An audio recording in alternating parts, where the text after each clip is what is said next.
So this is a really interesting project, quadratic voting, and so this is co-authored work with Maggie Penn here at Chicago as well.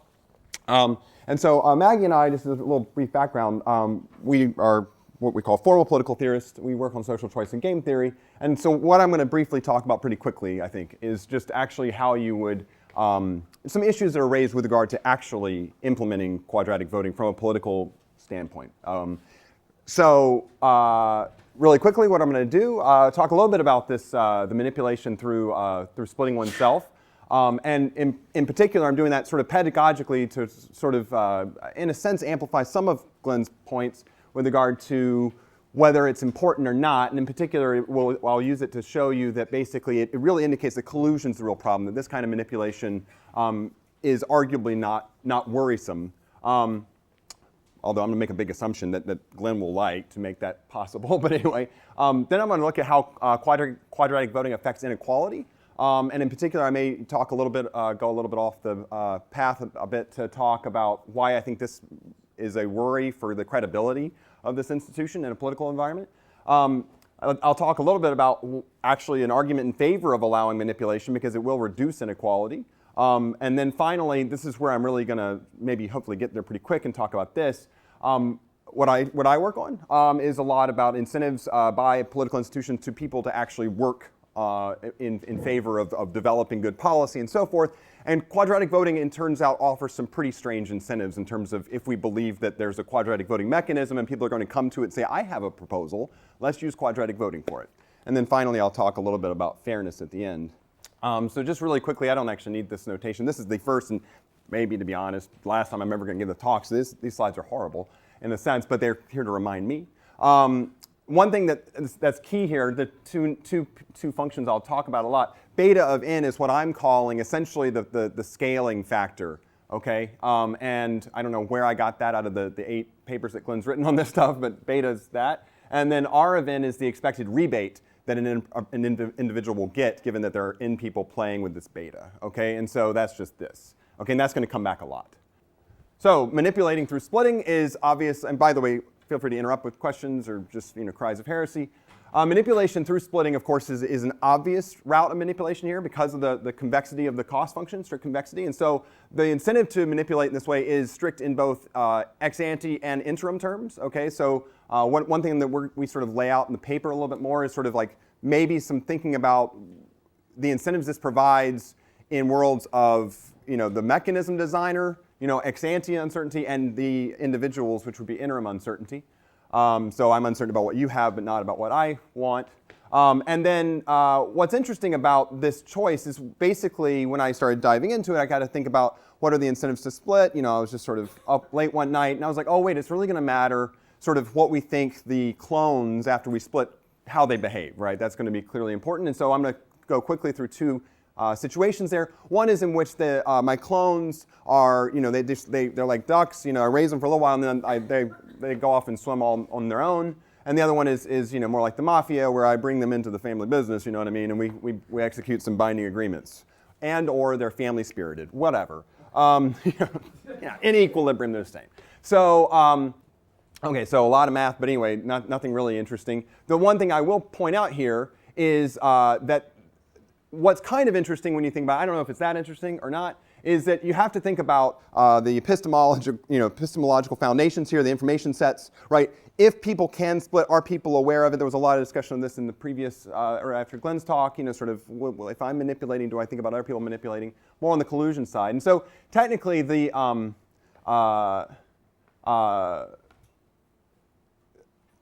proportionality that people will be buying, by the way, I'm sorry, did I fly by a slide?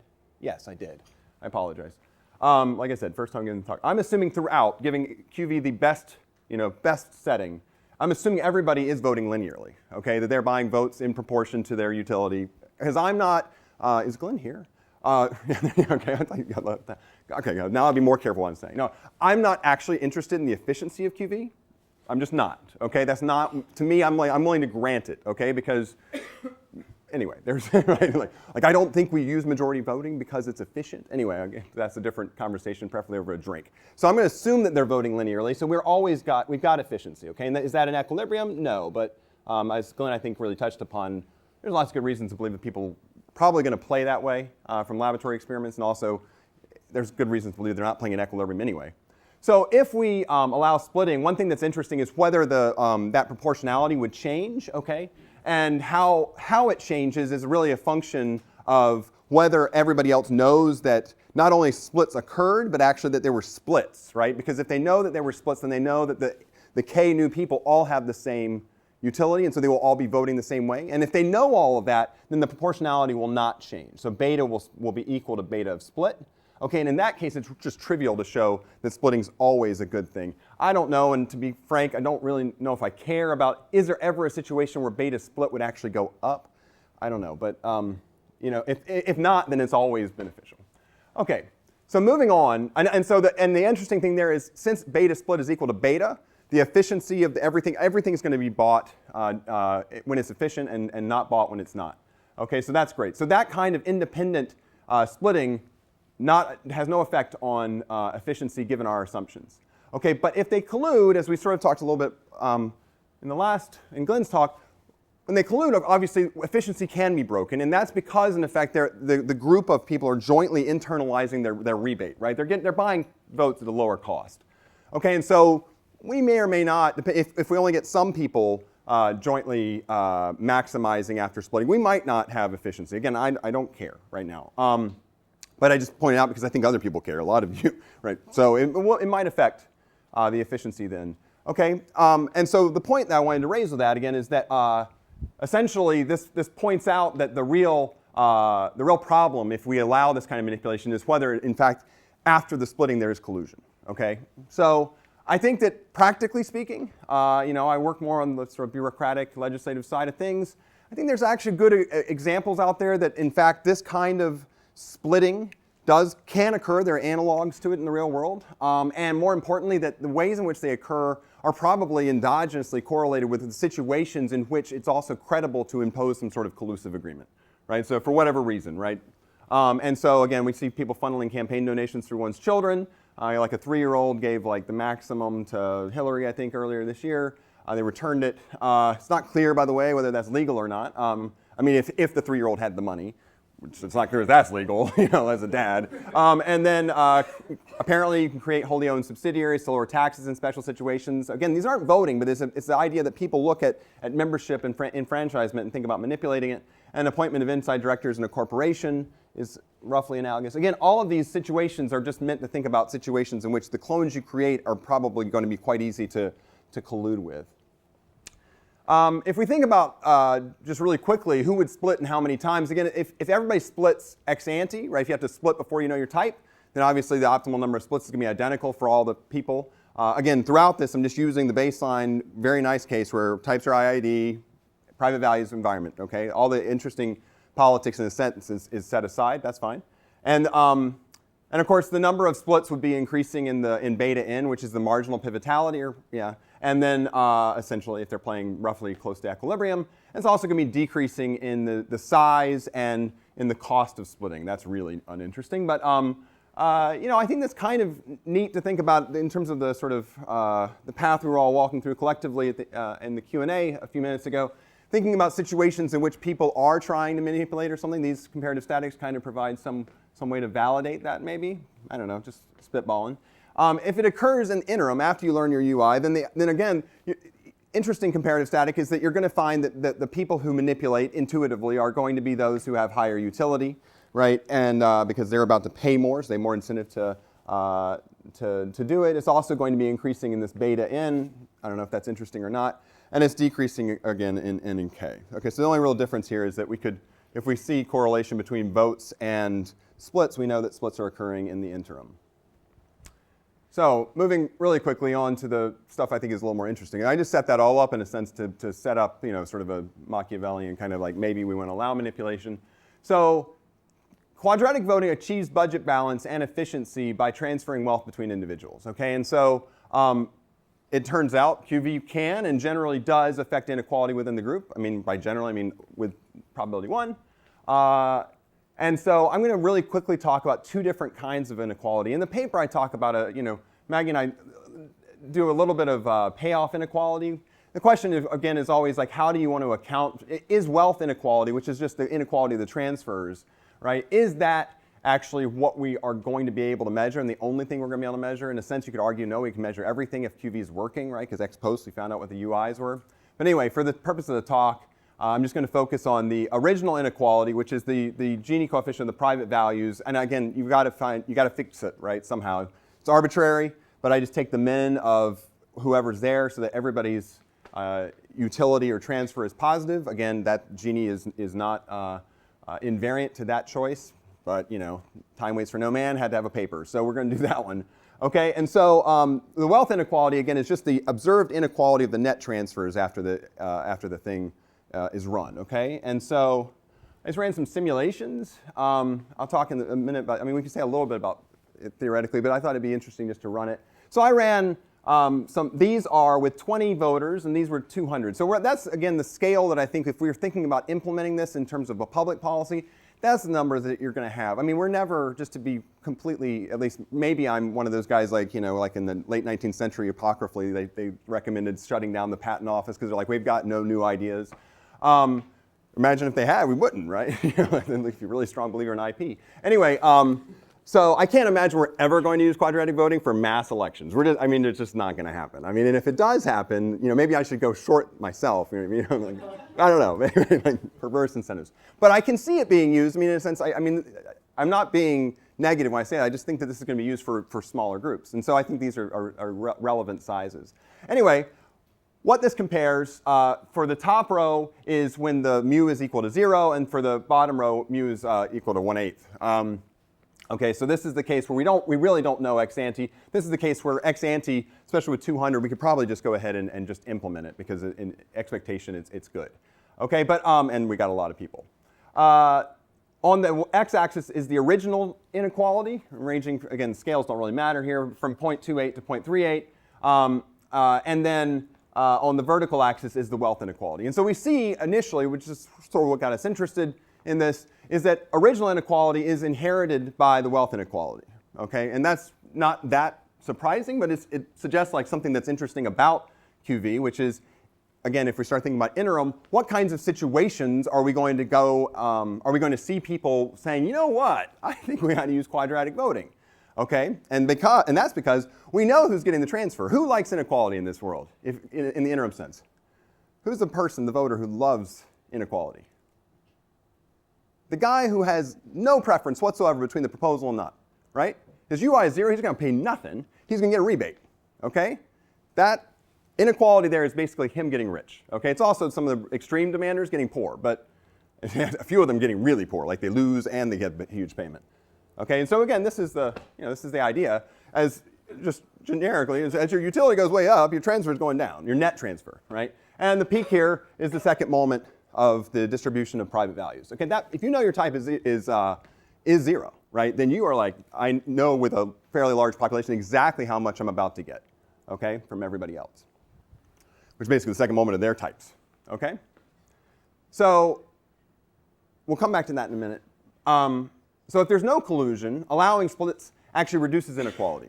Okay, because everybody's paying less, right? And so who wants to cut down on splits? The indifferent person, right? Like the person who's like, I don't care, and I definitely don't want you manipulating it, right? Like I don't want you buying too many votes, even though I don't care about it, because I want you to pay a lot of money, okay? Which is just cool. Again, maybe this does mimic real politics. Right? It's rent-seeking in the best case. And then, again, if there's no collusion, which I think is a fair thing, and I think everyone raised good points about like why we're always going to be a little uncertain about whether there's collusion, unless you're a conspiracy theorist, in which case you're certain that there is, and you're not in it. As long as there's no collusion, then this kind of thing, this kind of splitting is actually socially good. It just, if you believe the inequality of this type is at least weakly bad, which I think in a sense I'm willing to put my dollar bet and say I think it kind of is, right? The person who's getting paid is the person who has the least at stake. Okay, so in the limit, of course, the QV mechanism is both efficient and has no effect on inequality, right? Just taking the best case, and I don't worry too much about the small kinks here and there, right? In the limit, nobody's paying anything, right? So there's no transfers, and so accordingly, there's no effect on inequality, and we're getting efficiency, right? So everybody's just paying a scintilla, right? And so this is sort of nice because I think, in terms of pedagogy, it sort of illustrates again in the mechanism design kind of world this idea that we always have trade-offs, right? That's what impossibility theorems are all about. And so this is a kind of a nice way to think about the trade-off between efficiency and equality, okay? In the finite QV world, right, you guys say, well, maybe, again, under our presumption, everybody's voting beta n times ui. We're getting efficiency, but we are getting inequality, right? And you cannot set those two things aside. Like, I mean, you can go the other side. You can't get away from that trade-off. And that's not a general result, but, it's in the tenor of greats. Roger's right here, for example, right? We know that lots of things are not jointly possible. Okay, so where does that go? Like, where's the politics in this, right? Again, I think if we think about implementing this in the real world, right? And originally I had some stuff in the paper about like FINRA and other like sort of governmental authorities.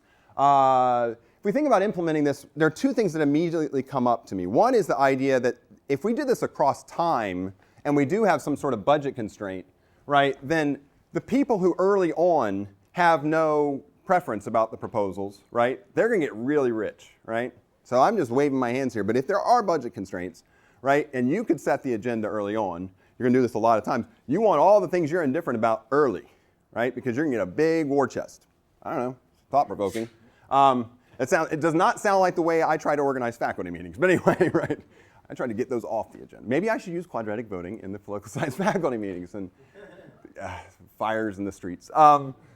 Okay. The second thing it raised to me was, again, okay, who has an incentive to go out and propose something for the mechanism, right? Because, again, I could push, and I think there was some discussion here, I could push on the binary allocation aspect of QV. I think going to multiple things in response to the elections discussion, anyway, I could write a different paper on that. The quadratic voting is not going to solve any of the problems with with single member districts, right? That's actually that has nothing to do with whether you're buying votes or you're casting votes. It has to do with the fact that the pivotality is now, if you have 3 or more candidates, it's an equilibrium phenomenon, right? And so there's coordination problems. This is an aside. That's just, happy to talk about that. That would have been a better paper for me.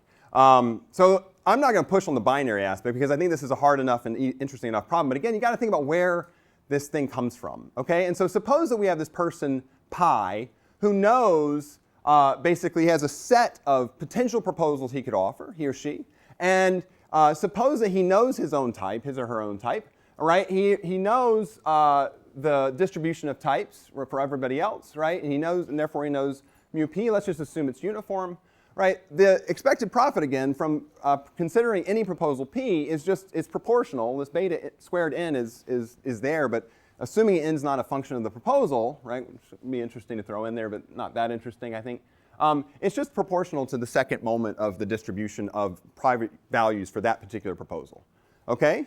And so the proposer's incentives here, and I always make this joke whenever I do a lot of things on models of information and signaling and so forth, and so I always talk about and motivate, in a sense, quadratic loss utility functions based upon the fact that actually everything in life is a mean variance trade-off. That's just true, right? It's just like just think about every decision you've ever made, and you're always like, that's good, but it's risky. Okay, so this proposer actually is sort of weird, though. He's a risk seeker. He's like, I'm willing to trade off some social utility, which is the mu, right? Expected social utility is mu, for some variance, right? I mean, he's like a reality show like junkie. He's like, quality's not that good, but you never know. Somebody could die on this show, and that could be good for ratings, right? So again, is this a problem? Yeah, I think it's a real problem because if you instituted this mechanism, I find it very hard to believe that people aren't going to try to game it, right? Precisely because the rebate is a key aspect of why you could justify it to the public. Say, don't worry, this is fine. We're not wasting any money. We're giving the money back. People are going to be like, really? How do I get in that line, right? Like, I'm disenfranchised and I'm rich now. I have no. Okay. So incentives to propose various policies. Okay. So suppose that pi knows you, the entire you. Okay. This is an even farther, relaxation of the information structure, right? Let's assume they know the entire you. This is just making the point I was making on the previous slide with the simulations, but and a few more points. First, again, these are the top one are 20 people. All of these are 20 people. 20 people, mu is equal to 0. And then this is basically lower stakes and bigger stakes in terms of the variance, okay? What's important here, and it's not surprising, is that the payoff to the indifferent person, this is the indifferent person's rebate, right, is going up quadratically, right, because the mean squared, right? And so if you go from 1 to 100, you multiply this guy's payoff by 10,000, right? So if he knows everything, he has an incentive to look for the highest stakes issue with the most inequality, right, because he's going to get paid the most, right? Similarly here, this just verifies that it's also true when you have a positive mu. And again, people are acting with this, and again, they will make more money in a higher mu if you hold the uncertainty constant. But at the very end of the day, the real question is right up here, right? Which situation is the highest? Okay. In this case, it was actually, if they had to choose one, it would be high stakes, positive mean. Does that make sense to everybody? What I'm thinking? I mean, like, you're going to get fractious decisions, right? You're going to get decisions with massive redistribution of wealth, right? Unless, again, you could say, we're not going to allow people to make proposals conditional on their utility, but I have no way to think about a mechanism that you could use that would properly incentivize people to figure out what their utility is before they make a proposal. I mean, maybe they establish a bond or something, right? Maybe you charge them, but is that going to be efficient? Who gets the bond, right? And then maybe if you did that right, maybe nobody'd have an incentive. I mean, I'm just spitballing, like, again, I'm getting paid exactly what I'm given, you know what I mean? Like 0 over 0, equilibrium. So just some few concluding thoughts. And again, I really like the project. I mean, I think that like I said, I'm not that interested in efficiency as much as I am interested in this idea of, exploring, in line with some of Gillen's comments, exploring simple mechanisms and thinking about the incentives they provide, and it just because that's what we're supposed to do, right, as scholars, I think, is to think about stuff. So I like it for that reason. And so it is very manipulable through splitting. Again, in small groups, it's going to be really, I think it's going to be obvious because you're going to be buying essentially a lot of votes, right, relative to the big N case, and so people are going to think about splitting. And that's fine. Again, if no collusion, not a big deal for efficiency, and I actually would argue that here allowing some of that will reduce the wealth inequality, okay, and that's kind of neat. But again, how does it affect incentives to investigate potential projects, right? You could imagine backing it up farther. If I had another week, I would have thought about, okay, who has the, can we think about a model in which people want to try to go and pay a cost to discover you? Right now, it's not that interesting because everybody's IID initially. And so, you'd have to add something to the model to get there, or at least to get anything interesting. In the paper, we briefly discussed a little bit of thinking of QV as a weighted voting system. The reason I throw this in there is that there's a lot of work on this, right? I mean, this is old stuff and by very smart people. I think that there's something interesting to think about with respect to fairness that's linked to the power indices, okay? Which are your choice of power index matters, right? Power indices are just like voting systems, as Don Sari's shown. So if you want to get an outcome, you've got a power index that will do it. But I think that in terms of the robustness of this, in terms of implementation, you have to think about how people will view the outcomes, right? And how people over time will experience either being pivotal or not. And that's what a lot of these indices are based upon, Bonzoff and Shapley-Shubik. And then finally, as I said before, I think the dynamic implementation is really interesting, both because agenda setting is kind of interesting. So we were talking a minute ago about using a legislature and so forth, and ordering these things will matter if there's budget constraints. Again, I'm not even thinking about affiliated values or whatever. Obviously, then it really matters too. But in addition, we have to think a little bit about if we are doing it dynamically, what do people know about their own preferences about the future things, and how is that going to cause people to hedge, right? Again, not a complaint. I think people will probably, asymptotically definitely, they'll probably still be hedging in an efficient-ish way, right? But it's kind of interesting to think about the distribution of outcomes of transfers and so forth from that kind of setting. And with that, I will be quiet. Yeah. So maybe I didn't understand exactly about this point about splitting and not hurting efficiency. Right. So I just had a scenario in my mind, so maybe if it would clarify it for me. So imagine that we had two groups of voters. There's one group that really cares a lot about the issue, and it's a small group. And there's another group that doesn't care so much, and it's a large group. And so it'd be efficient for the large group that doesn't care so much to win. Let's say votes are discrete, and the large group just doesn't find it worthwhile to pay the costs to split. I thought there was a splitting cost. Well, there is a splitting cost. Yes, the large group does. Okay. Yeah, because they don't care that much, and it's not worthwhile for them. They would say only buy one vote anyway. Right. The other group, the group that cares intensely, that should lose, finds it worthwhile to pay the splitting cost, and then they buy more votes than they would have bought otherwise. And then because of that, they end up winning the election, and so then that would be inefficient. No, that's a good point. And everything that I said with regard to the efficiency was not taking into account a positive k. Exactly. No, that's a good point. Yeah. If there is a positive k, there's going to be distortion. Yeah, in terms of how many clones. What he calls collusion is that they would buy more than they would otherwise have bought. Right. Because the thing is, if they're separate, they're not going to buy more than they otherwise would have But bought. I'm imagining the case where they're controlled. They're controlled by a. I know, and that, I'm just saying, in terms of semantics, that's what John is calling collusion. Yeah. Collusion is joint maximization. Just semantically, he's using a different definition of collusion than I use in my paper. Oh, okay. Yeah. Well, I mean, because there's at least two sort of, I think, qualitatively different forms of manipulation of quadratic voting, right? One is kind of like, once you know your type, maybe buying a different number of votes than you should, right? That kind of, is it truthful revelation or not? Versus this like, can I split myself? Which is just, it seemed like an existentially fun thing to do in the paper. Yeah.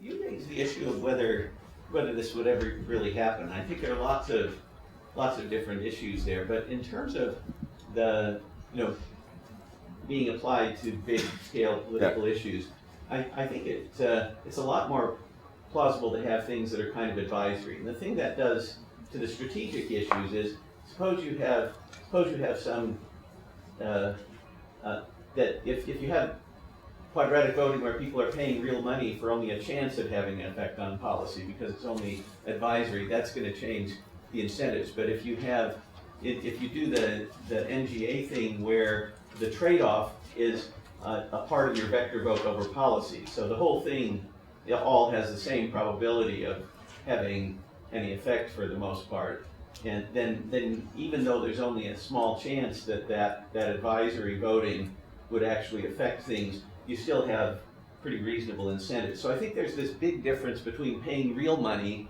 for the quadratic voting versus, say, having the quadratic voting where you only pay if it becomes non-advisory and is actually done. Oh, yeah, I mean, so this is a little outside the scope of the paper, but more in the wheelhouse of what I work on. I mean, I just have a hard time imagining in America, let's stay here for a minute. In America, I have a real hard time imagining a credible public policy commitment to, we're going to take some, basically strength of preference information, and we are going to bind ourselves in a way that makes, accordingly, sort of a weak dominance of maybe going in and being truthful in the best case, right? We're gonna bind ourselves to that decision, right? I'm saying you don't need commitment. You don't have to bind yourself. You have some of this voting. People say they're vector direction. Right. Then you have this thing sitting there that's kind of advisory. This is what the public has said. I mean, it's at least it's as much as a poll result. You have a poll that says, hey, people want X. But Yeah. it's a bit more sophisticated poll result. I think that would actually have an effect on policy. I don't think you need binding. I don't think you need commitment. Okay, right. Let's think about the agency problem here a little bit. So I'm going to give through quadratic voting, right? Which I do agree it's fascinating to think about in surveys and for us to figure out what public opinion is to try to put some cardinality on this. I agree. But at the end of the day, the electoral institution that presumably career motivated politicians that are the ones that are going to have to do this, they are actually facing I need a majority or at least a plurality of the votes, right? So they're going to look at that poll result and they're going to be like, great, 8 people care $1 billion and 110 people hate it by $1. I'm going to go with I have a hard time believing that the poll will be interpreted by politicians in a way that's like, that's a Samuelson social welfare kind of thing. I'm saying there are lots of dimensions and you say, do we want to do the system or not? It's going to identify a bunch of Pareto improvements, go in that direction. I think it's quite possible. I mean, this isn't going to identify a lot of Pareto improvements. I think you could have, in this NGA kind of thing, I think you could have enough prestige to the recommendations of the mechanism that it then becomes an electoral issue. Are you for implementing the mechanism or not? And you could get a majority saying implement the mechanism.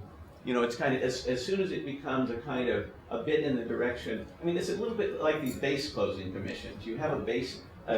Miles, Jing has evidence about that she's going to present tomorrow, that in experiments, while it's true that you usually get minorities winning, the majority will vote for the adoption of the thing over the course of like 10 experimental runs. Oh, sure. That's an experiment, and it's Yeah. No, I mean, people are others regarding, and no, I'm not being either hyper rational, advocate. I'm just sort of thinking about if we want to use it in public policy decisions, right? The number one worry, I think, is the agency problem, right, between us and either unelected officials or our elected servants, right? And so I find it hard to believe that if we think that there's a problem there, that we're going to solve it with some advice that doesn't align with the incentive problems that we think the way we select them already induces them, right? I mean, like, imagine if you gave, but I do agree completely that I think it's interesting, and I do think it would inform people's updating on certain issues, like gay marriage. Like, I mean, these sort of like, people want to know others' opinions and how much they really care about it. But I find it hard to believe that the actual public policy decisions that we make, we could actually bind ourselves, like if they're already contentious, that basically people are like, well, they're contentious and they're contentious for a reason. And so my final little blather on this is that, if you think about economic efficiency as a justification for policy, it has traction. But there are plenty of situations, and that's why I investigate the inequality, where people come up and they're like, yeah, that's efficient, but it's unequal, and I don't like inequality, right? I'm basically saying, I think, if you want to call it quadratic polling, Right. it would be very powerful in affecting Yeah. electoral results. In effect, You'll see an example of it tomorrow. There's a comment that relates to that, and also it connects with a comment Roger made earlier today. So, a couple of things I'm thinking of is, so taking this example, I'm in a different person. I propose something that's going to lose, but I'm going to get a lot of money. Right. Whereas the first thing Or we're win. going to do after it loses is say, we need to do it. So thinking about this, so I'm not a political scientist and not even enough of one to be dangerous, but I know I've heard things that, why is legislation done in certain ways? Why are certain things kept within congressional control? The notion is I can keep getting the campaign contributions every year, but if we really solidify what the people want, then of course maybe I should solidify and take them all now when my successor gets left. But in any event, we have Roger and our new provost. Roger was saying about how fast do we get convergence and what's the cost of staying there. So in a sense, this agenda thing is getting me thinking about one can stay put an awfully long time. And be at the top of the hill. Yeah. But in under one person, one vote, of course, one may stay not at the top of the hill, but in a crummy spot that you're stuck at because you can keep redoing the majority vote and it does nothing happen. Since it doesn't do anything, it's not really much of an interest for a recount to do unless situations change. Here, there's this constant machine of redistribution going on in the game. So when it's a model of election lawyers this morning about cost of staying versus cost of getting. This isn't. I'm not making a crisp point, but it just strikes me we've got some overlapping spheres and how we think about this dynamic. Well, I think if we combine those two, so that would be one place to think about where the pathologies in the real world process come up, is like, not just side payments for the votes, but side payments from the clients, if you will, right? I mean, this is, you could think about the analog of the proposers in a lot of these binary cases are the entrepreneurial lawyers, they're the policy entrepreneurs who go out and put on initiatives on the ballot.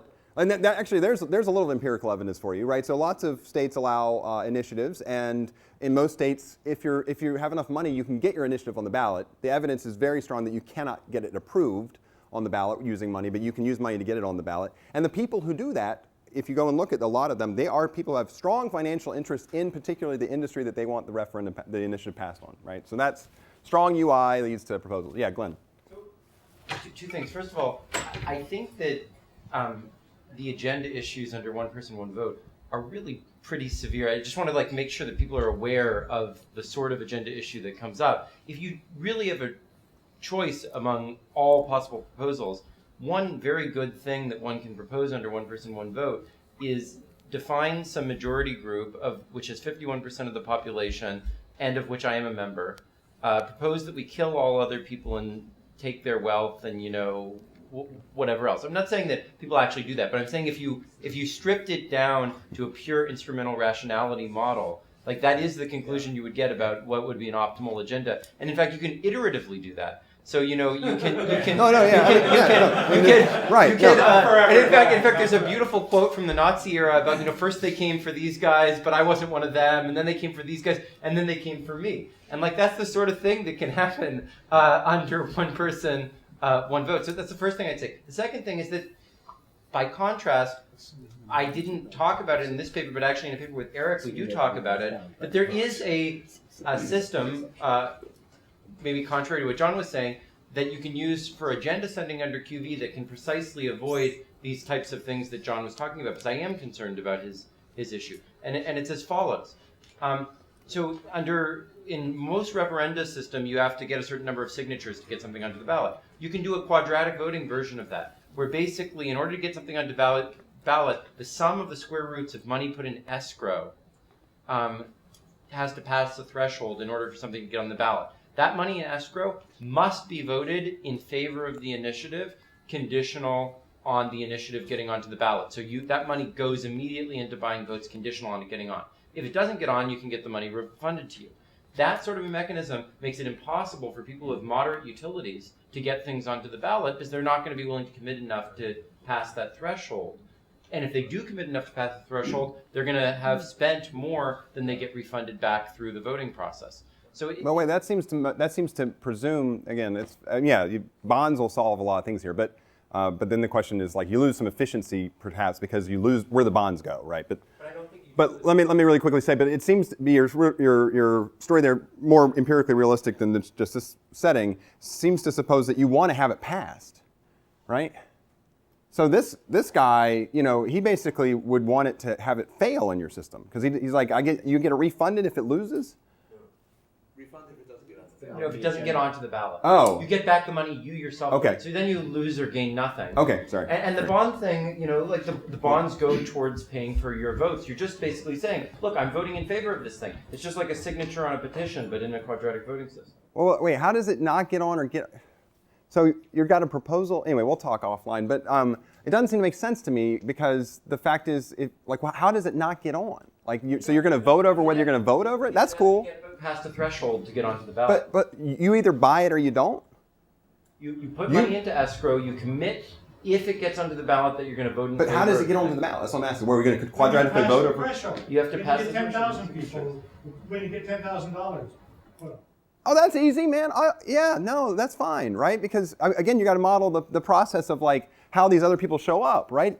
It would still be the case that the zero guy comes in, he's like, I'll give you $1, right? And the other people. I'm pretty confident it defeats the tax you're talking about. Hell no. No, it can't. You can't defeat it because the point is that you can't rule out, without running the mechanism, who has zero, right? You've got to run the mechanism to find out. Can't get it on to the ballot How do you know it's a zero person? Unless they've committed money. And if they commit money, then they're not going to be able to gain. So your threshold is R. Your threshold's R, right? Your threshold's R. There's a pre-specified. No, I know. But the pre-specified, I know. When you're calculating the pre-specified threshold, right? It has to be at least R. Otherwise, the zero guy walks in and says, "Great." Aggregate threshold. It's not an individual specific threshold. So, but that's what I'm the asking. total So how do number you of aggregate? signatures have to be above some aggregate threshold that corresponds to the social cost associated with holding the election in the first place. Yeah, but in my world, there's no social cost. This is ex ante welfare indifferent, right? Actually, it's positive because if the proposals turns out to be positive, we do it. If not, it's still efficient. There's no law associated with the expected redistribution. You would just set a threshold, just like you say we need 1,000. We need 100,000 signatures to get onto the California ballot. Here you would need 100,000 square roots of dollars to get onto the ballot. Right, and what's the square roots of what amount of Square R? roots of the money that you're committing to vote in favor of the issue if it gets onto the ballot, or money in escrow. Yeah, but the point is, okay, we're going to need 100,000 people to do this. Say we only need 2 people, right? Just keep it simple. If I'm 0, right, I'm willing to go in and put in square root of R, right, because I'm going to get that back. Because I'm actually indifferent, and that is, with n being pretty large, that is pretty much what I'm going to get for certain. So I do that, and then one of the people, I guess this is interim, you already know your UI, somebody else is like, I love it, I'm going to go in there and commit. And then I get paid. You can't, I don't really think you can get away from this. I mean, if you could, then, at some level, we have to get to the world where basically, everything is manipulable unless, basically you can't really affect anything, right? That's the classic result with also. So I'm not using this as a complaint against QV. I think it's interesting. right? And it's just a question of like, how are you going to, so okay, maybe this. I mean, I'd be happy, again, at this point, I'd probably start charging the square root of my time to think about it, but like, I'm pretty sure that it just seems weird that you could solve it there, right? Because the real issue here is you can get rid of this problem easily, right? Just give up budget balance, right? Don't return the money, this incentive goes away, right? But then you have the problem of, is it efficient, right? It's not, because we're throwing this money around, throwing it into the sea, right? So to me, it's not a complaint, it's just a reality that I think we can't get away from. If we can, then lots of our big theorems are kind of wrong. All right, yeah. There's a similarity here, but so if you have if you do the NGA, the trade-offs are within, and so you're not taking outside money. And by the way, I apologize. I should have asked earlier. What is the NGA? No, normalized gradient addition mechanism that I hit at the beginning. This escrow thing does a similar thing because you're only having the payoffs if the vote actually happens, and so if you have as long as the kind of payments are somehow internal to it actually being effective, then you don't have this as big a problem of agenda setting just to get revenue for yourself. I mean, I don't see that. I mean, you got to take the money from the people to make this mechanism, credible, make people have the right incentives, right? And then you got to give it back to somebody. Somebody's getting that money, and you can't tie what they get to what they bid because that's going to break the incentives. Only if you have the vote. It is possible to. Well, that's fine. I'm not poo-pooing that. But that's just a question of like how often does it occur? And this is a result saying it's there, this incentive. And you could push the incentive to somebody else. I just thought it was, everybody's gonna. You need somebody to have an incentive to propose stuff too. That's a different, objection to the objection, right? Which is like, suppose we make it completely everybody indifferent about offering proposals. Then in the real world, who's going to offer proposals? We're going to pay. My thing was not to make people indifferent. It was to make it so that only people who are genuinely in favor of the thing are going to be able to get it on, and not people who have zero utility and do it just to get the refunds. And I think that if I think you will actually agree with me if we talk it through that's what this thing that I was just saying does. I'm just saying one of the words what Glenn's saying, and what I'm hearing, not having heard this before, is if my money is going to be voted in favor, I will only do this if I'm in favor, and moreover, I think it's going to pass. And since if the mechanism is efficient, it's only going to pass when it's a good idea. So that means the people who have an incentive to come forward and put something forward will only have an incentive to put forward something that both is efficient and they happen to be something to gain by. Yeah. Okay. So I'm happy to just move on or whatever. But I think at the very end of the day, if we think quickly about could we chase away entirely this incentive, right? Yeah, maybe you can chase away somebody who's zero, right? But I have a hard time believing you can chase away, to people who don't care enough, right? Who are doing it for the rebate because they in fact are going to get the rebate, right? So there's always going to be a gap between like whoever we think is the right strength of preference to go in and the people who will go in because those people are going to get the R. Whatever the threshold is, you could create some extreme issue that if you could create some number such that if you had small fractions of the population on the left and right who really were willing to care enormously about this I agree with. I don't think my solution is a perfect solution. I just think it reduces the size of this. Yeah, no, that's right. That's fine, but you can't eliminate it. And again, I think it, in a sense, I really do think that there's a meta point there. If we did eliminate it, I think that it would actually be breaking the ultimate product would be broken in terms of the efficiency goal that you've understandably set for it, right? Yeah, all of these people are like, I want to play the game, right? And I want to play the game for the rebate. And the other thing to just make all of this kind of come back holistically, right, is that this intercept is a function of this, right? It's a function of the variance, right? So that is going to respond to something in the payoff world that is actually not, the social efficiency is not measurable with respect to. Right? But other politically and economically relevant things, inequality, fairness, and so forth, are directly tied to it. So that's why, again, I don't want any of this to be seen as me taking a shot at quadratic voting, right? But it's more like it's really interesting. And this is something that I guess the other way to reframe the title is like, so suppose that we allow strength of preference to come through transparently into politics, what new issues arise, right? So almost all of our systems, and I think another way to really quickly sort of say like why I don't think this system's going to be used in big decisions. I mean, again, I think we're going to use it. You got all the incentive in the world to make us use it, so we're going to use it, and I think it's going to be good in small groups and so forth. It's repeated, and people will be sincere and yada yada. But people don't like Borda-style systems in voting, right? You guys know what Borda? I mean, right? So, and that's kind of a strength of preference. Now, again, it's coarse, it's inaccurate, but it's ordinal, right? And people hate it. You use it, and partly they look at it and they start thinking, and this is me spitballing, they look at it and they start seeing manipulability, right? And manipulability, I think, is actually not so much just like they don't like eggheads who took one extra quarter of game theory, right? I think they're actually like, this is unfair, right? Because we were supposed to reveal, and so I think that there's a tension that maybe you guys in the lab are going to start to see it, or you debriefing subjects. So interesting thoughts, right? It's just that usually at the very end of the day, you see people either do plurality rule or approval voting. Like that's just like, in terms of looking across groups, they ultimately end up, there. If you're thinking about these binary kinds of things. Any other questions?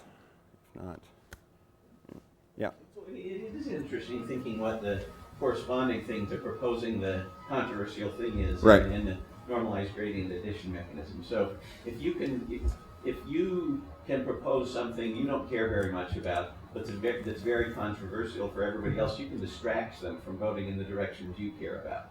So there is an interesting mechanism there that you want people only have a unit length of vote. You want them to be voting on some issues that you don't care about. But this just pushes in the direction of having it be relatively comprehensive. Comprehensive in what? They've got lots of policy dimensions. That we do one vote? One vote. Miles, you're talking about something that John is not seeing. Exactly. Yeah, I came in at 10:15 because. So yeah, well, like I said, I didn't really dive into it because time constraints and so forth. But I mean, the idea of how we do this with a big set, right? There's a lot of decisions to be made, right? I mean, menu auctions, combinatorial, I mean, like, and so I was sort of giving the best chance of sort of just a clear baseline. I think a comprehensive system raises two issues. One is, like, there's a lot of details to say, like, okay, how do we pay? Everybody bids for every combination. We all pay for all of them, right? And if that would work, right, it's huge. It gets rid of the simplicity that I think Glenn rightly says quadratic voting has. It's like, it's simple because there's you got to put one number, but if there's 800,000 things we might do, you got to list 800,000 numbers, right? So that's the direct cost, and the indirect cost is as soon as we're doing that, then I have a really hard time believing that those preferences are essentially additively separable and IID, right? And so I don't know, in my mind, I think whenever you really, right, exactly, it's like, everybody's preferences are on the permutahedron or something.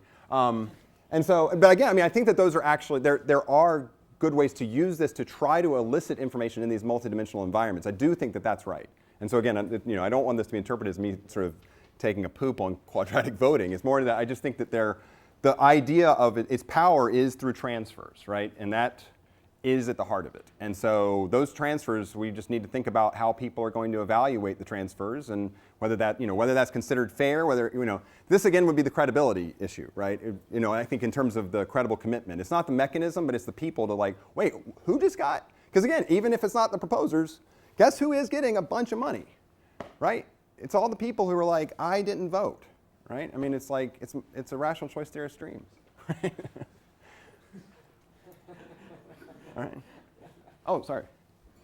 Is there any example of a situation where you would envision people who would be able to split themselves into multiple buckets that act independently? So that's a great question. So yes and no. Okay, all right. So I couldn't find one in the week and a half I gave myself to really like look. I couldn't find it. But one thing that we do see in the financial industry, this thing FINRA, which succeeded the national. I'm sorry about that. I gotta go. Actually, literally. The voting rights are assigned based upon how many employees you have. So a company could get more votes if they split themselves into smaller companies. So that's the one example. Huh? If you deliberately split yourself into many entities, then it seems like why not collude? Oh, I don't know. Right, yeah. I mean, I'm not speaking to the question of whether people do collude or not. I'm sort of taking the collusion point to just demonstrate that actually, in line with something that Glenn wrote on his own, but collusion's the more important worry here than the splitting. I just don't think of a situation where you split and then you don't conclude and somehow the copies act independently, it seems like if that were really the case through some sort of actual cloning or something, then you might be able to argue that the resulting population is a different one. And so the outcome ought to be relative to the new population which has 10 copies of you in it. Well, the social efficiency stays the same by the assumption that cloning here, because the sum of utilities is the same. It's splitting, you know, you get half of your parents' utility, right? And your sister or brother gets the other half. Yeah, wealth doesn't matter because we're, you know, it's. But yes, I agree with you, and I do actually have to run. I will say this: it is possible to rule out collusion by ruling out side payments. That would be the way you do it. But with that, anyway, thank you guys. This was a lot of fun.